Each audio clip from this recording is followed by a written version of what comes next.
The front porch needed to be fixed. It was just a mock-up front porch. Brand new home's minimum code requirement. Sorry, crap. We found the contractor through flyers. What we didn't know, though, was that he wasn't the actual contractor. He subbed it out. I don't like this. He guaranteed us that no problem, it'll be fine, you don't need a permit. How many times am I gonna hear this? No footings whatsoever under the stairs. I mean, now the step is gonna fall apart. We're gonna have to pull the stairs out, pull the sidewalk out. And he came back the day after the guarantee was up. Looks like a bit of a scam to me. He's won. He won. Sad.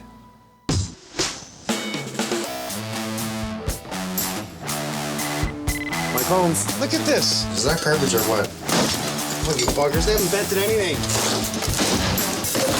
This is ridiculous. Everything is wrong.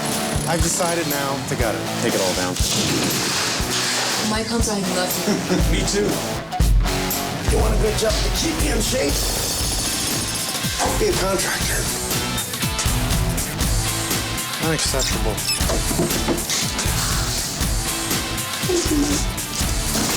God, I love my job.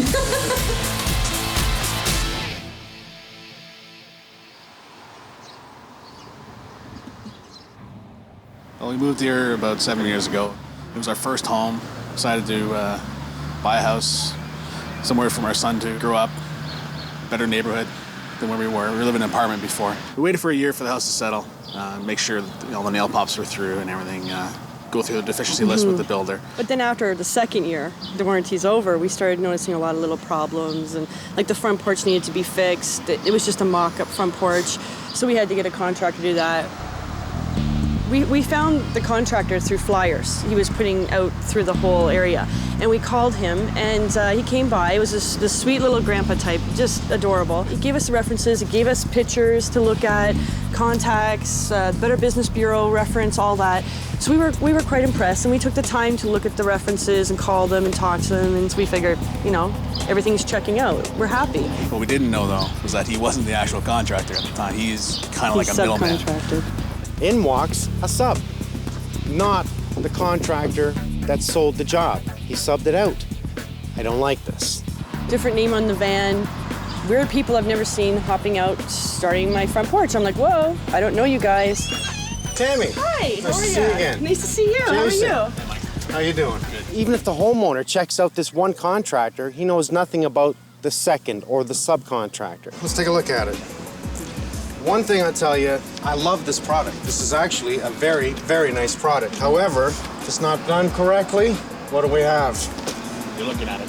We know there is no footings whatsoever under the stairs. We did put a tube in the middle here, probably about 4 feet high, sonal tube with rocks. That's the only support that he put in that I'm aware of. This is supposed to be a floating pad. That's hilarious. It should have been under the stairs. We want to see footings is what we want to see. Anything that's over 3 steps requires footings. By code, if you have 3 steps or more, you have to have a 4-foot footing to hold them, especially that length of span. That's a lot of a weight load. Over time, it's going to happen. The frost is going to heave them stairs. Now, the pad's not too bad. I do see it leaning back into the stairs a bit, and I take it that that's why we've sunk in that corner. I get a lot of water in the one corner there, as well as on some of the stairs in the center. I don't really see anything to do with a primer here at all. Did he put a bonding agent on this? He didn't put anything on that whatsoever. He just came over and he slapped up some boards, where you can see here. For the forms. For the forms, and then he just poured cement right over the whole thing. Well, one thing that's definitely required is a bonding agent, and they'll just really roll it over top of the concrete, and what that does is it seals the concrete and allows it to get sticky, and allows the concrete to bond to it. Who did the rails? I did the rails. You did the rails? Okay. We don't want to hammer nails in the concrete, that's for sure, but at least you're attempting to put up some rails. So anything over 18 inches requires rails. We asked him if we needed a permit and how it would go over the existing concrete. He guaranteed us that no problem, it'll be fine. You don't need a permit. That's all taken care of. How many times am I going to hear this? A professional contractor saying you don't need a permit. How many times do I have to hear this? You need a permit for almost anything you do on your home. The winter came and went. Next spring we started noticing a hairline crack right across. So we called him and he said, no worries, it's Canadian winter. It's supposed to, shift a little bit. We had a 2-year contract. He only gives 1 with cement, but we talked him into a 2. Finally, someone comes and shows up about a year and a half later. Someone they don't even know, a young guy. He says, yes, you have a 2-year warranty. We should address this, but wait just a little longer, see if it gets any worse. Funny. 2-year warranty, year and a half later, wait a little bit. And he came back the day after the guarantee was up and told me there's nothing he could do and too bad, and if I wanted to, I could take him to court. But he's not giving me any money. He's not fixing it. He's not even going to try to attempt to patch it. He said, basically, go to hell. I heard something that this man called the government. He actually called the city on me because we phoned afterwards to find out if we could hire an engineer to have them to come and watch the teardown to see what was done incorrectly. And they said, no, they don't do that. But they said, oh, by the way, somebody did call us and tell us you have 2 porches with no permits. Homeowner asked the contractor, do we need a permit? No. At the end of it, what does the contractor do? Phone the government, say they don't have a permit. It's heart-wrenching to know that somebody can take your money and then stand on your own front porch that's ruined and tell you where to go and then walk away. And he's won. He won. I mean, now the step is going to fall apart. And we called around probably 20 concrete places between the 2 of us, and nobody would come to the house. We think word got out that we were trying to go after this guy, and it looks like he's kind of spread the word to his friends in the area to badmouth us. We just said, enough is enough. There's nothing we can do. It's very frustrating to pull up to your house every day and see it in tatters. And you work so hard and you spend all your money on it, only to come home to see it broken. Do we feel scammed, though? Now we sit here and talk about it, yeah. Definitely. I do feel scammed, definitely. Definitely. What's with these dormers? This is It's a mess. the saddest dormers I've ever seen. About a month after we moved in, the builder had one of the trades come in and put these boxes basically on top of our roof. The only theory I have is because in the area where we are, pretty much directly across the street was the sales center for the rest of the development. And I think what they did was they just put the domers on to make it look bigger than it actually was. Okay, I can see he's just slipped under the shingles. I don't like that. Now these dormers, they are a piece of absolute crap. I've never seen anything built so poorly. There was a clause in the contract, it was a builder's clause that said that they could do slight elevation changes. However, it was slight elevation changes while building the house, but they took that to one extreme further and did it just shortly after we moved in. I'll tell you what I'm gonna do. I'm gonna take down them dormers, I'm gonna fix your that'd be roof. great. They are awesome. so ugly. Is that okay with you? That's no wonderful. problem at all, That's yeah. excellent. know, For 7 years, day it's one, been basically. one thing with the builder or the contractors that we've hired or the city. It's been one thing after another. So now, I'm gonna remove your rails. Okay. I'm gonna have to pull out the steps, pull out the pad, Wow. chip away until I've got this off the top. We'll do an interlocking stone pad and a nice curbing effect on your grass. Wow, that'd be wonderful. And I think we'll take it around your flower garden as well. Myself personally, I just want something that you can walk up and not have the fear of tripping over loose concrete. I just want something safe. I want something pretty. We're gonna go get a permit. We're gonna take this out, and we're gonna do everything correctly. Thanks, man. You're welcome, Jason. Thank you so much, Mike. Tammy, we'll be back. Keep smiling. Good to hear. Thanks. Here to pick up your permit? I am so. So we're gonna have to pull the stairs out, pull the sidewalk out. Well, we can see definitely there is no footings at all in here. No footings, that's why she sunk. Homeowner asked the contractor, do we need a permit? No. I mean, now the step is going to fall apart. At the end of it, what does the contractor do? Phone the government, say they don't have a permit. We were lost. We didn't know what to do. I'm going down to get a permit, and I'm gonna build it right.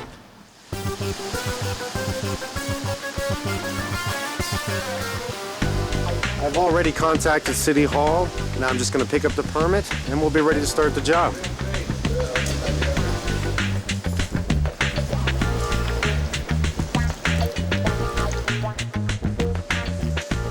Hey, Derek, how you doing today? Hi, Mike. How are you? Excellent. Nice to see you again. See you. Here to pick up your permit? I am so.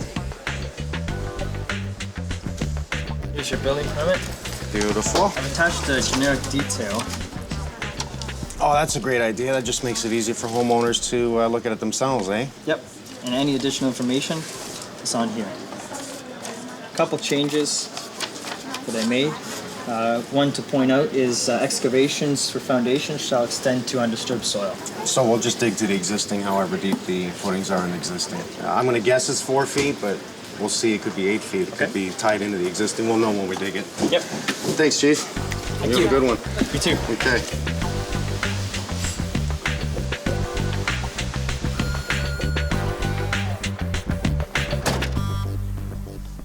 Morning, brother. Hey, Tex. How's it going? Did you have a good weekend? It was excellent. Very nice, very nice. Excellent. You? Yeah, excellent. It's not a huge job, but it's a real pain in the butt. What we're going to end up doing here, we are going to remove the 3 ugly things that are up there on the roof and fix the roof. Fake dormers. Yeah, but the main reason we're here, we're going to have to pull the stairs out, pull the sidewalk out. We're going to get going with some interlocking stone. We'll do a brand new concrete stairs when we've already went and got our permit. Yeah. We got to get going with the footing. So object is to, by the end of the day, hopefully, is get this out, Have this done. out, and have it dug.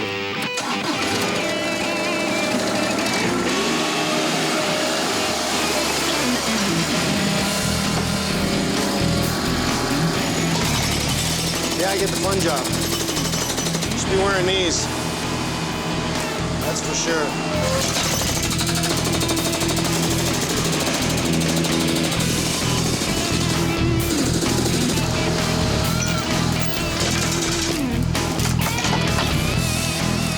I got this hat at a blues festival a couple years ago, and keeps the sun off my back, I'll tell you that.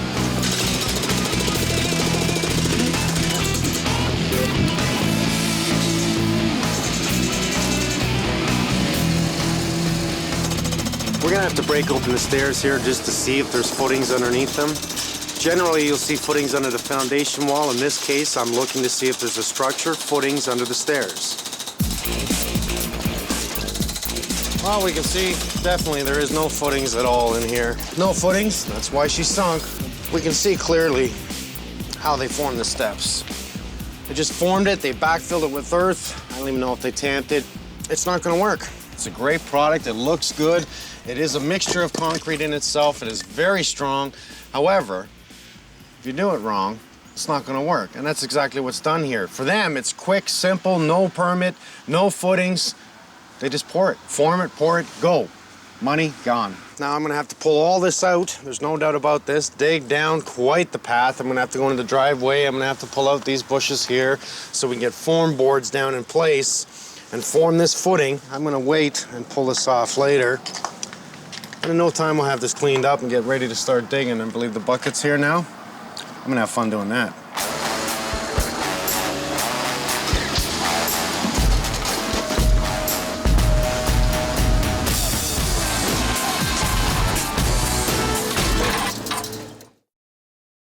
I'm gonna remove your rails. Okay. I'm gonna have to pull out the steps, pull out the pad.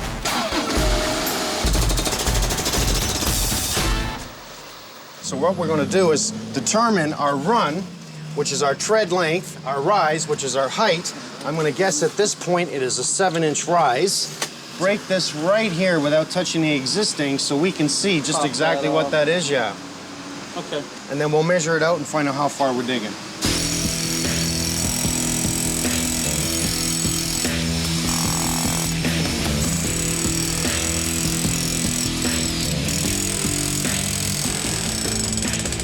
The only thing is now you're not going to be able to get on a right angle and you're going to start damaging it here. Why don't you hit it from the top? 3 inches in or whatever? Yeah, and just come back a bit because that'll be enough to snap it. It shows that they didn't use a bonding primer, which... Good for us. Yes, because that would have been hell. Well, it probably would have never come off then. So they have like 3 inches on the front and about 1 3/4 That'll pop there. off like All I nothing. want to know is the size of existing, which is 7 inches by a 12-inch. It's actually 11 7/8. We'll go 12-inch. So we have 3 steps going down, which tells me from this point, 3 times 12 is 36. So we want to be 36 inches out. Armando. Hello, Mike. Great seeing you, pal. Nice to see We're you. gonna have a little bit of fun here. If you don't mind working with me, we'll just dig this away and take it as it comes. Let's do it. All right, buddy.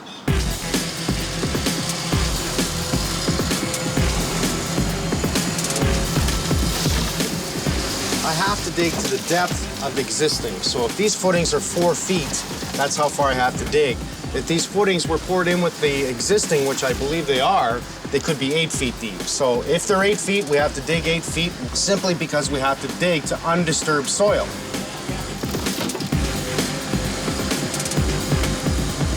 Felt the footing down there. I just took the bucket in and dropped it down, and I felt the footing of the wall here. I think it might just be a big rock. I can understand why they left it. Yeah, it's a nice big rock. So you think the footings are 8 feet deep? 6 if we're lucky. Okay, I'll start digging beside it. Yeah, you're gonna have your work cut out for you.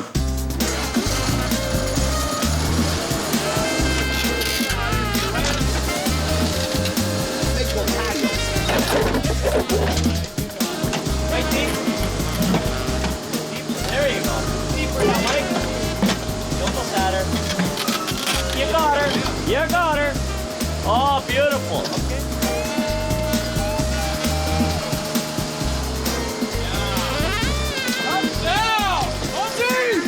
That was my big one. That was not easy, but I love challenges. Well, we're definitely 8 feet deep. No big deal. I'll just keep going down and pulling it out and clearing this back and give ourselves an edge. First, I have to remove this concrete coating that was done by the other contractors, really to prep it for what we have to do. Look how easy this is coming up. That's because they didn't use a bonding agent. That'll make my job easier. Well, we can see right now that because this was never ever hit by water, obviously it's underneath the existing porch, it's not strong. It's very loose and it's starting to fall out. I've called in the inspector to come in here. We've already found the footings. We can see that it's coming in now. This is their spare brick. Great junkyard. So what I want to do is I'm just going to get in there and I'm going to shovel this out. But before I stand on here, I'm going to send Sean to the store, get me some wood so I can get a bracing system in to hold this in place. I don't want this to move. That way I can stand in the hole. I can start pulling this out from the top, create that little valley that I want, clean this out, get him to pass it. So this is going to work, but you know, this is annoying. It's going to keep falling, so I have no choice. Originally what I wanted to do was do this in one pour, and the idea was just to get her straight down so I didn't have to cut into the driveway, you know, form the footings, form the walls, and then so do it in 3 separate pours in the stairs. I want to hit it in one. But we had a lot of this falling down. Obviously, this is just not wet, it's just sand and it's falling down. So now I just made a call that I would like to do it in 2 pours. A, to get me a base 1 foot below the ground, so we're looking at 4 meters here. And what I'll do tomorrow is after that dries, I'll drill into it, put some rebar into the wall here, form the stairs, and second pour. Okay. What I need from you is the okay. Okay, now let's look at the soil conditions. There is some wood material down there, some loose fill. We're going to need to clear all that out, make sure there's no organics in there. Okay. Level it off at the bottom, make sure you're on a level base, and basically make sure that nothing's going to fall in when you do your pour. So do I have to call you back after I do this, or do you? I'm going to need, if you're going to do it in 2 stages, I'll come back prior to the second stage being poured. Okay. Okay, we'll make sure everything is clean and ready to go for the second pour. You got it. Thanks, buddy. You made my day. Yep. No okay. problem. How we doing today? Not so bad. Yourself? Joe.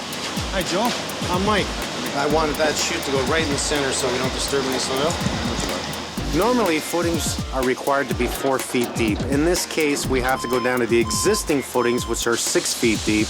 We're going to pour it at that level. See how we can see the fibers in the cement? So this is the fiber mesh. This is the fiber mesh. Oh, this is my favorite.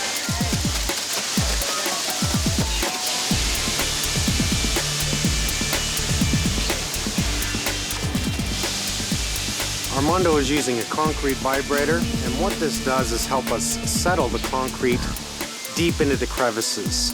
It removes some of the air, which helps it fall, but extremely important that we do not over-vibrate to remove too much air.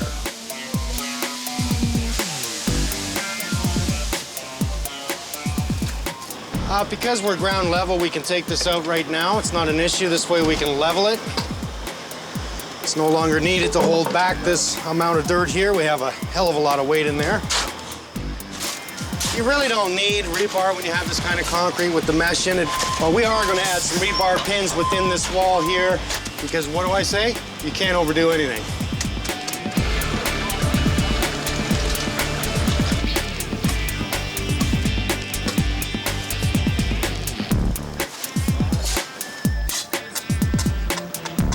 And we're gonna let this set overnight.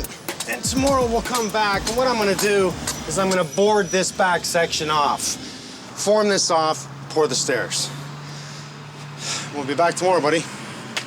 Excellent work. Very important that we hold the concrete in this way, that we hold the concrete in this way, so everything has to lock in place and not allowed to move. I have a concrete truck here this afternoon to pour half of this.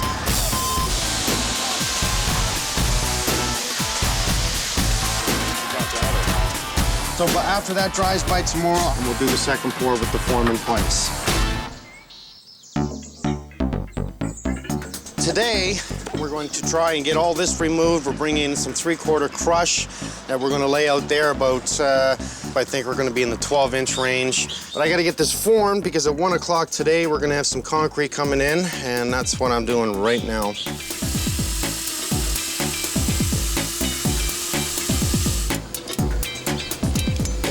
Use a little bit of construction adhesive, put in some pins.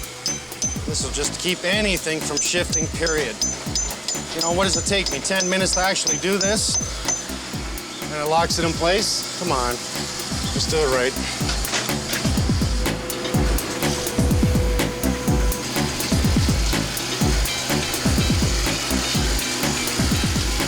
I already know that the tread itself is unlevel. Unfortunately, I have to go with it. I can't just level my stairs because you will see the difference. So I will go with it in a way. It allows runoff to the driveway. I accept. But I'm a level guy and I want it level. I can't win every time. Oh, that's pretty damn good right there.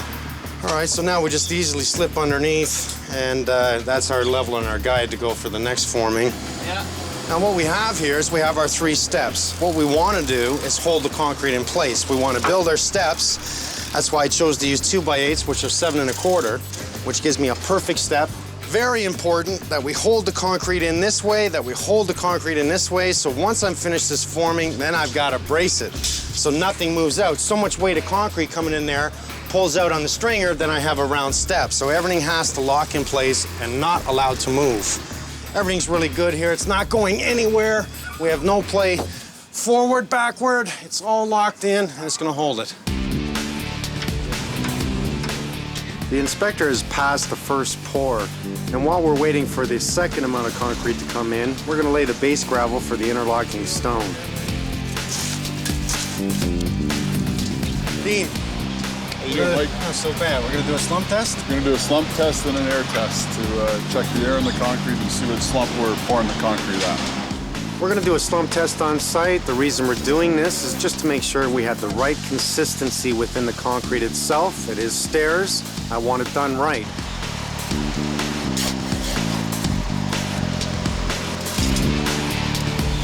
When he pulls that cone off, as you see in the test, it'll spread. Okay. And then he'll flip the cone over and he's going to measure the slump of the concrete. And that'll tell us how wet this concrete is, how much flow there is to it. All right, the slump looks good. Now let's see how much air is in the concrete. We're here, so why not?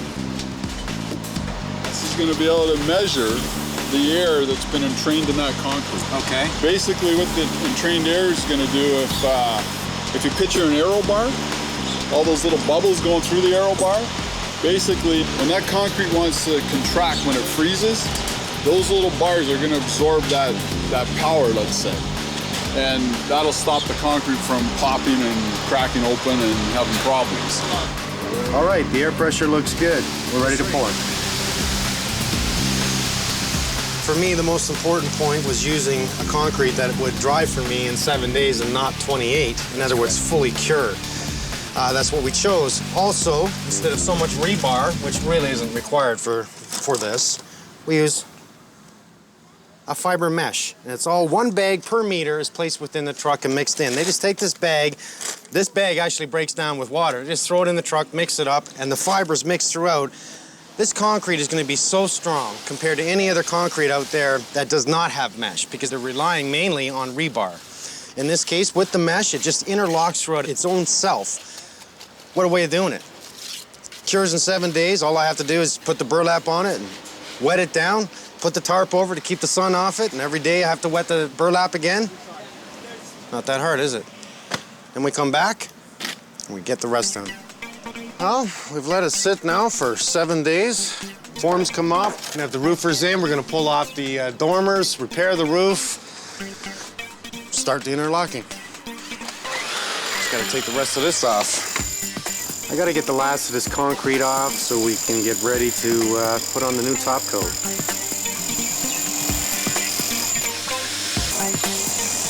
You can see this bonds really well, but it does come off. Doing a little bit of damage with it, but we'll repair that.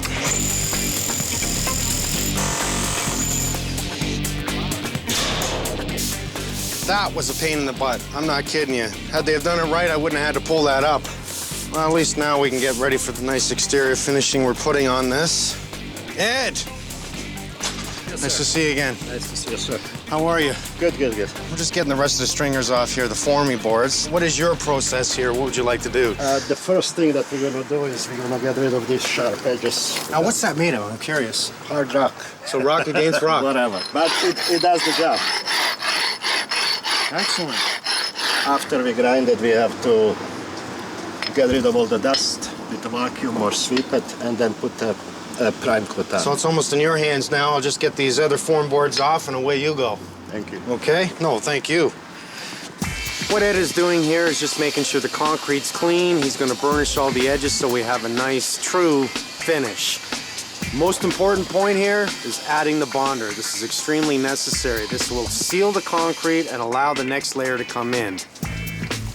This is the primer that we are pouring on, which helps bond the jewelstone to the cement that we are working right now.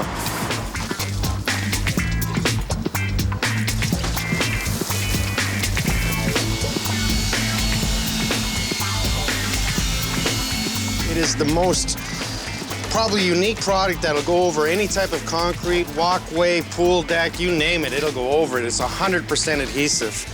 And the thrill about this is you can make it look like anything your imagination can come up with. Any color, any choice.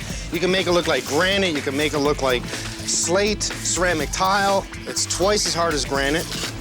You cannot argue this stuff. What's with these dormers? They are a piece of absolute crap. Directly across the street was the sales center.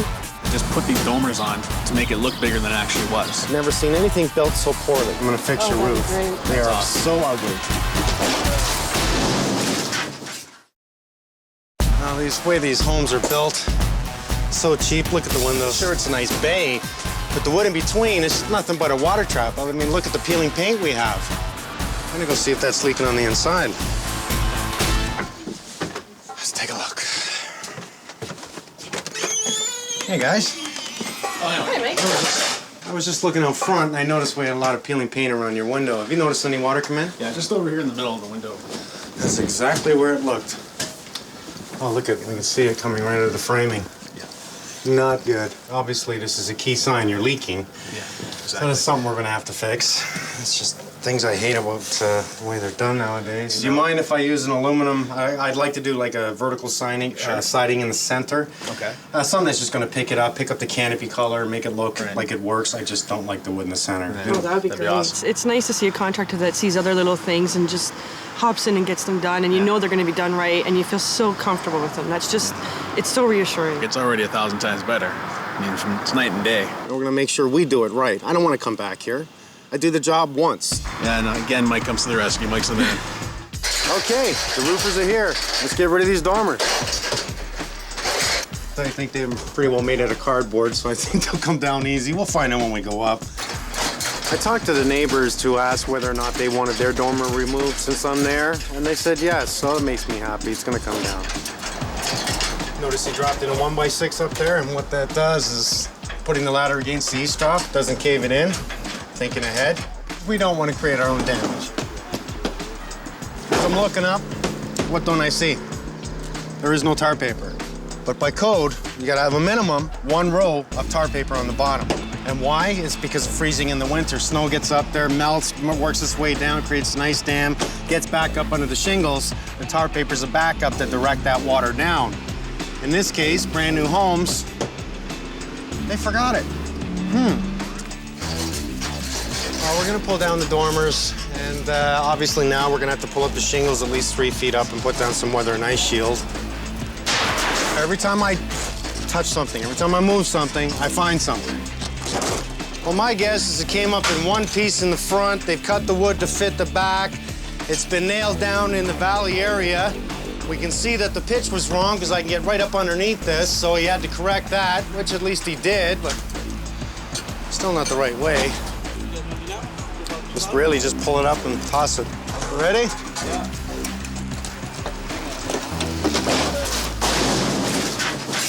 Yeah, that was too easy. Too easy. Well, all they did was, the roof was already shingled. These were applied, I think it was 2 years later. They just cut out a V of the shingles so they could get the metal flashing in, which they do have. It's nice to see. So whoever did the dormers on this roof cared. He knew what he was doing, even though it's still garbage. I don't care what anybody says, but at least he did it the best he could. So I'll give him 2 thumbs up.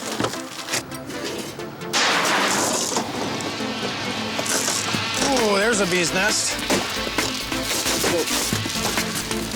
I guess what we can do is just really clean off that area, tip it up, and then lean it over and throw it off. These things are pieces of junk. They really serve no purpose other than eye candy, and I'm telling you, they don't even look good.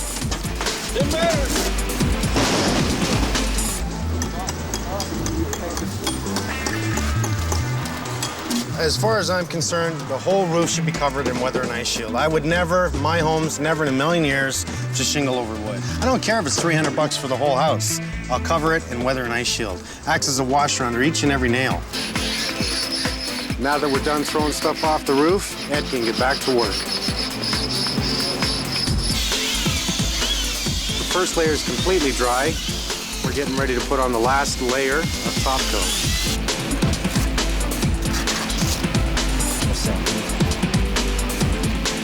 We're doing the slate look today, eh? Yes, sir.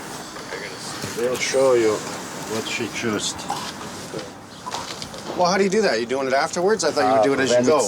When it's half dry, okay. Then we have to babysit the material. When it's half dry, I have to go on and do the design. Then we leave to dry 100%. After that, we can do the coloring. Hey, Armando's here. We're gonna get ready to do the interlocking. Hi, Mike. Another day, another dollar? Another day, another dollar. Here, Platt, a beautiful big toy here. A little friendly persuasion. I love toys. I love toys. Where are you going to start this? I think we'll start with excavating the rest of the dirt we have. So we'll take out this little section here. We'll replace the old retaining wall. From there, we're going to cut into this asphalt.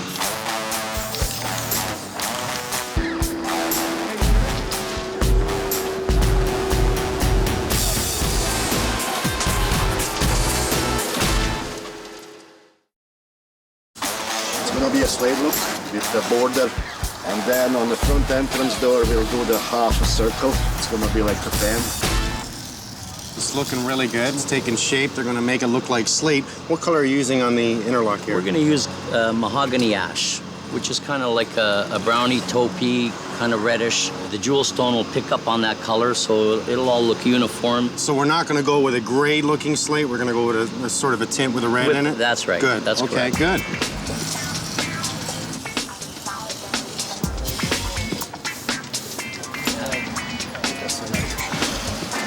I know the product works incredibly well, but just standing here watching you, this isn't really about the product. It's about what you do with the product. That is phenomenal. Yeah, it takes a few years to get hang of it. You're just using a simple rope, a little gadget that you made, but look what you created. Inexpensive tools. My God. So honestly, when it comes down to it, it's not just anybody that can do this. It's not. You have to see somebody done it and spend a few times like on your own practice, and then you can hope for the best. Well, you're coming to my house now. This is where the patience and a little bit of extra you put in pays off, eh? And right timing, because if the material is too soft, you leave the imprints. It'll pull out the edges as well. It'll pull out, it doesn't cut right. So how long does it take for this to fully cure so it's rock solid? It takes 1 days, like every other cement, to cure. But this material After a day, it's already about 12 to 1600 psi. So after one day, it is solid, but it'll still take about 28 days for a full cure. It takes about 28 days, yes. Okay. Exactly.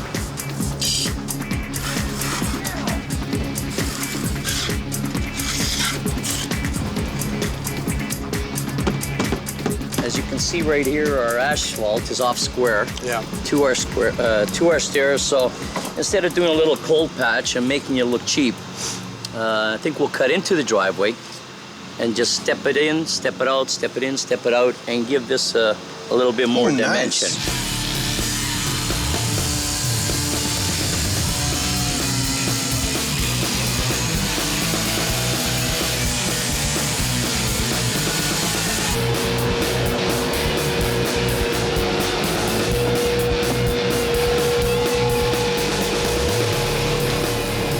Wonder why they end up with driveways sinking and moving on them. We've got approximately ½ an inch of gravel on that driveway. Oh, we should have at least minimum 6 inches of gravel on this asphalt. You know, but a driveway usually we excavated 12 inches, and this is not good. So some other contractor saved himself a little bit of money. So we're gonna have to dig this right down, and that's gonna be some fun now.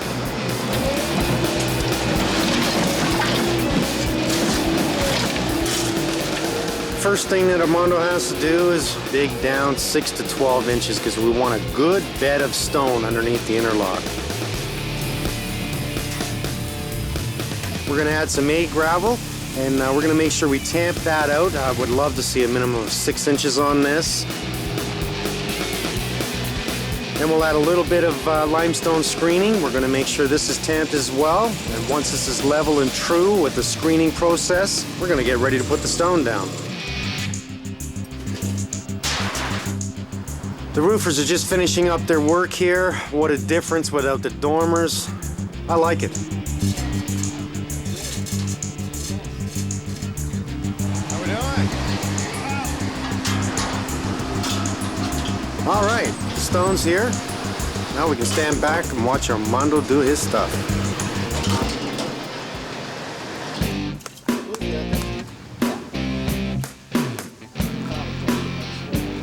Is an adhesive. What this is going to do is bond the top layer to the bottom layer. You virtually have to break the stone to pull it apart once it takes hold. You can get it in a caulking form too, but it just works so much easier with the tape, so much quicker. You have some play with it until you bang it down. So you should just lay it in place. Just give it a light tap. So you got them all set in, and make sure that everything is according to the way you want it. And then we'll give it a final tap with a mallet, and we'll be set.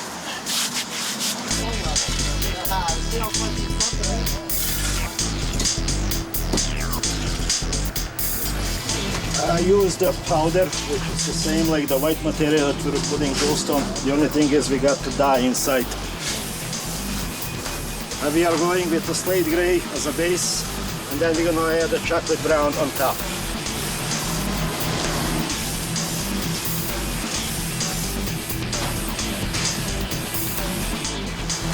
So it works just like dye. It just like dye, penetrates, yeah. Colors it.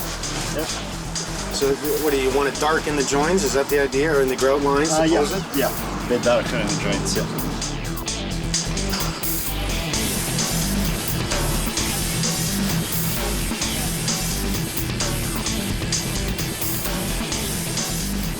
Okay, we're watertight on the roof. Let's make sure we get the issue around the windows taken care of. Mike's going to put up some capping, some siding, a little bit of caulking. We're going to make sure not only this looks good, but it doesn't leak.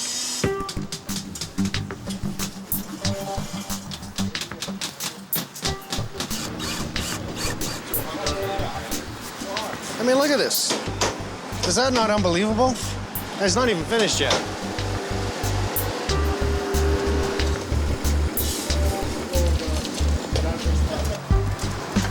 I guess the idea is really to get this clear coated now before, well, I don't think it's going to rain, but it's threatening. Better be safe than sorry.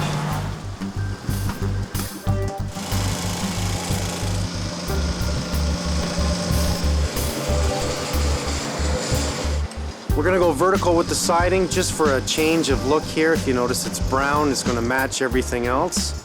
I like it, and it's watertight.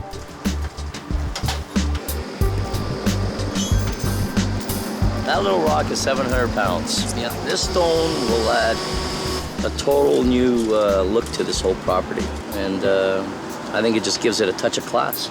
You know, all in all, this will make or break this job. It looks good.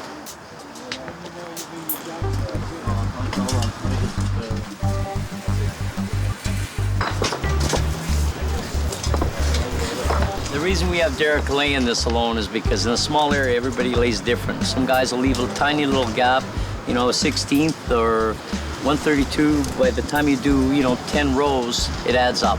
You know, half an inch, quarter inch, an inch. So better off one guy starts it, one guy finishes it. So that's why he's going at it and slaving away like a good guy. Poor old slave, Derek.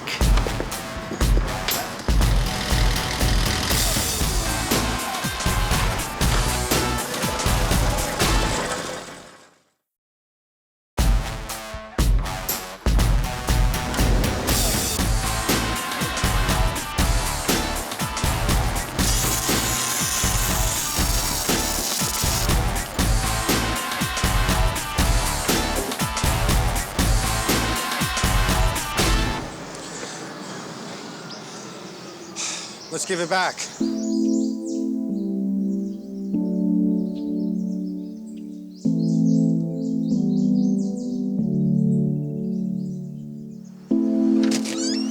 Jason. Hi, Tammy.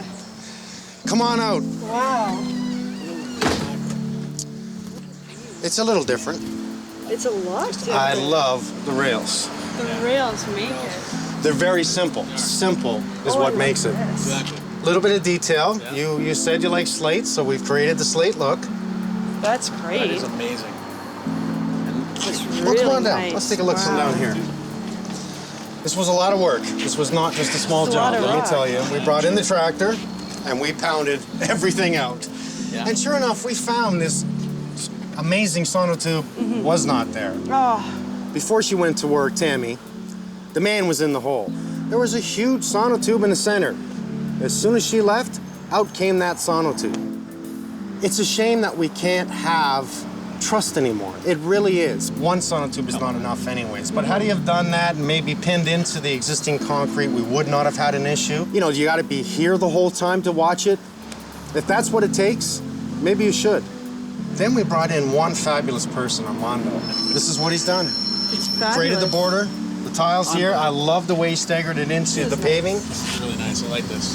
This walkway here is. That's gorgeous. Yeah. Nice detail. If your contractor tells you you don't need a permit, I'm gonna recommend that you call the government and double check that. So if the government says you do need a permit, I wouldn't deal with that contractor because he lied right from the beginning. I love these stones. Yeah. It works, doesn't it? Yeah. And the finish on this is really nice. Great. I love the way we've created this The look detail. here and make it look like a Actual inch and a half stone. piece of Yeah. slate. Yeah. I love the different colors, the texture, the whole thing about slate. It's just very nice. It makes the whole house. When you want to look at stairs and you have an idea that you want to make changes, I don't care if it's inside or outside, there's many factors you have to look at. How high is the landing? Do we need a permit? How does it tie into the bottom? What about the height of each step? What about the rails? If you don't know, ask. We took off the dormers just like you had asked me to. Much better. But I'll tell you, I was really disappointed when I found there was no at least tar paper underneath. Shingles are only just a quick fix to stopping rain from coming in, but we have to address winter. Snow, ice buildup gets under the shingles. That bottom 3 feet that is minimum code requirement for tar paper is meant as an ice buildup. It doesn't allow water to come back in. So we corrected that. We put up some weather and ice shield. Very important on the edge of your roof. Not too many people know that. I can't stress it enough. The garden, it works. Fabulous. It all works. We have a Chinese look here, a Chinese theme. Yes, we do. Where's the background? I do a lot of Chinese martial arts, and I belong to a club that does wushu and taekwondo. So it's probably a good thing that I did a good job? Yes. You tell me that now? Definitely. She can kick my butt? I live in fear every day, Mike. I tell you. But it's great. It's perfect. It incorporated the things that I like in my life into my garden, and then now I feel like it's my special place. You know, when I pull up, it's nice. It works. I like it. So I've done my job? Oh, done more more than your job. We This get is going? fabulous. Definitely. Yeah, oh yeah, definitely. I think it's now a home. I mean, you look around, it's incredible. It's Words can't express how much we Well have done. to thank you, really. Well, you just did. Thank you. You're welcome, sir. Appreciate everything. You're welcome. Thank you so much. Let's make it right from outside. Let's get top-notch materials. Let's put our money out now so that now the inside, when we address it, we can protect it. A, B, C. I have my wushu club here. They would like to bless my porch with good luck and prosperity. Let's do it. Do it.